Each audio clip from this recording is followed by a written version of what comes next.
రామాయణ విజ్ఞానం కార్యక్రమానికి ఏబిఎన్ ఆంధ్రజ్యోతి ప్రేక్షకులకు పునఃస్వాగతం. రామాయణ విజ్ఞానంలో భాగంగా హనుమద్రామ ప్రథమ సమాగమ అన్న విషయాన్ని మనము తెలుసుకుంటూ నవవ్యాకరణ పండితులైన హనుమంతుల వారు ఏ విధంగా మాట్లాడుతున్నారు అన్న విషయాన్ని మనం తెలుసుకుంటున్నాము. మనం ఈ నవ అన్న పదాన్ని 9 అని, కొత్తగా నూతనత్వం అని కూడా మనం తెలుసుకోవచ్చు. నవ అన్న పదానికి ముఖ్యంగా ఇంకొక విధంగా చూసుకుంటే సంపూర్ణం అని. 9 అంటే అందులో 0 నుంచి 9 కూడా చేర్చబడ్డాయి కాబట్టి సంపూర్ణ శబ్ద శాస్త్ర జ్ఞానాన్ని తెలుసుకున్నవారు అని కూడా ఉంది. నవవ్యాకరణాలు ఏంటి అని ఒక్కసారి వారి పేర్లైనా తెలుసుకుంటే, ఎందుకంటే పాణిని తర్వాతే వ్యాకరణం వచ్చింది, అంతకుముందు లేదు అన్న అపోహలు కూడా చాలామందికి ఉన్నాయి. కాబట్టి వ్యాకరణం అనేది సనాతనం, భాషాశాస్త్రం అనేది సనాతనం.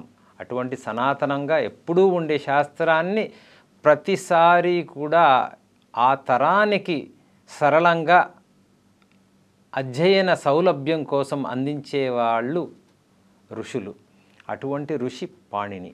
కానీ మనకు ఐంద్రం చాంద్రం కాశకృత్స్నం కౌమారం శాకటాయనం సారస్వతం చ అపిశలం శాకలం పాణినీయకం అని 9 విధాలుగా వ్యాకరణం ఉంది. ఆ 9 విధాలైన వ్యాకరణం సంపూర్ణ వ్యాకరణాన్ని అందించిన, అర్థం చేసుకున్న, అవగాహన చేసుకున్న,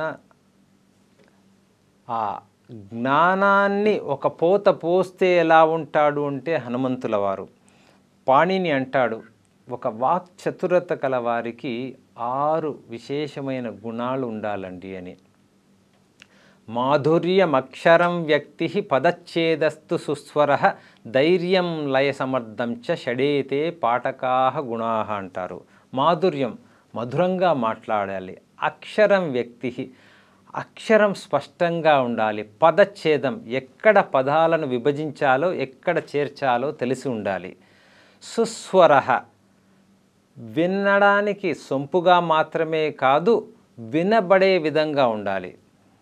ధైర్యం అంటే ఒక విషయ పరిజ్ఞానాన్ని సంపూర్ణంగా తెలుసుకుంటే తను ఇంకొకరితో మాట్లాడేటప్పుడు వారికి వివరంగా చెప్పవచ్చు అన్న స్థాయి ఇక్కడ ధైర్యంగా వివరించబడుతోంది. లయ సమర్థంచ అంటే అందులో ఒక లయ ఉండాలి. ఆ లయ లేకపోతే మొనాటనస్ అని ఆంగ్లంలో ఎలా ఉంటామంటే ఒకే ఇదిగా మాట్లాడితే ఎవరికైనా నిద్ర వస్తుంది.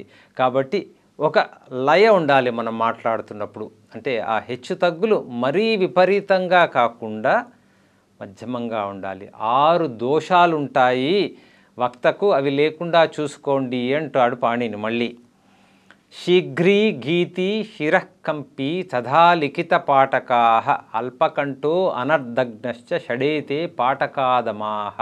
శీఘ్రి, మరీ తొందరగా చెప్పుకుంటూ, గీతి పాట కానిది పాఠంగా చెప్తూ, శిరఃకంపి నేను ఇదో మాట్లాడుతున్నప్పుడు మీరు నాతో ఐ కాంటాక్ట్, కళ్ళల్లో చూడడానికి ప్రయత్నిస్తుంటారు. నేను తలను అటు ఇటు ఊపాననుకోండి, మీరు కాదయ్యా అని చెప్పి వేరే విషయానికి వెళ్ళిపోతారు. లిఖిత పాఠకాహ, నేను ఎప్పుడు పుస్తకంలోనే తలబెట్టి మాట్లాడుతున్నాను అనుకోండి, మీరు నాతో కనెక్ట్ కావడానికి అవకాశం ఉండదు. అల్పకంఠో అంటే మీకు వినపడేంత కంఠం అంటే ఆ శబ్ద స్థాయి అవసరం. అనర్దగ్న, అర్థం తెలియకుండా ఇంకొకరితో సంభాషణ సాగిస్తే వారికి ఆ విషయం చెప్పడానికి అశక్తులం కాబట్టి అది వారికి చేరదు. పాణిని చెప్పిన 6 గుణాలు, వారు చెప్పిన ఒక్క దోషము లేని వాక్పటిమ ఒక పోత పోస్తే హనుమంతుల వారు. అందుకనే మనం ఎప్పుడు కూడా హనుమంతుల వారిని బుద్ధిర్బలం యశోధైర్యం అని కీర్తిస్తూ, హనుమంతుల వారి ధ్యానం అంటే హనుమంతుల వారిని తెలుసుకోవడం, అర్థ విచారణ. హనుమంతుడు అంటే వాక్య కోవిదుడు, హనుమ అన్నదానికి. ఎందుకంటే అగ్నిర్మే వాచశ్రిత అని వాక్ అగ్నిస్వరూపంగా, అటువంటి వాక్య కోవిదుడుగా. ఎందుకంటే బృహదారణ్యకోపనిషత్తులో శిక్షావల్లిలో అసలు వాక్య కోవిదుడు అంటే నిర్వచనం ఉంది. ఆ నిర్వచన ప్రకారంగా చూస్తే మనకు హనుమంతుడు పోత పోసిన వాక్పటిమ.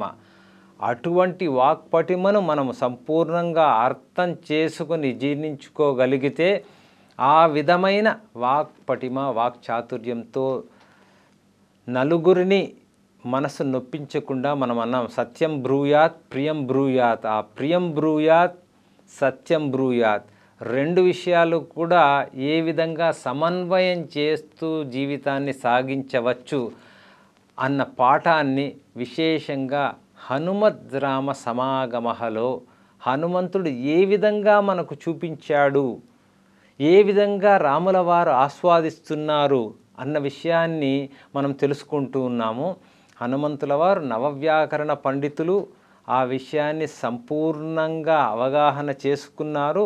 ఏ సందర్భంలో ఎవరు అంటే రాజులతో ఎలా మాట్లాడాలి, తాతయ్యతో ఎలా మాట్లాడాలి. తాతయ్య మనవడు ఎంత చెప్పినా ఆస్వాదిస్తాడు. అలా ఆయన లంకా ప్రవేశానంతరం సీతా సందర్శనాంతరం వచ్చి జాంబవతులు అంటే తాత స్థానంలో ఉన్న వారికి 200 శ్లోకాలు అంటే 100 శ్లోకాలలో వివరిస్తున్నారు.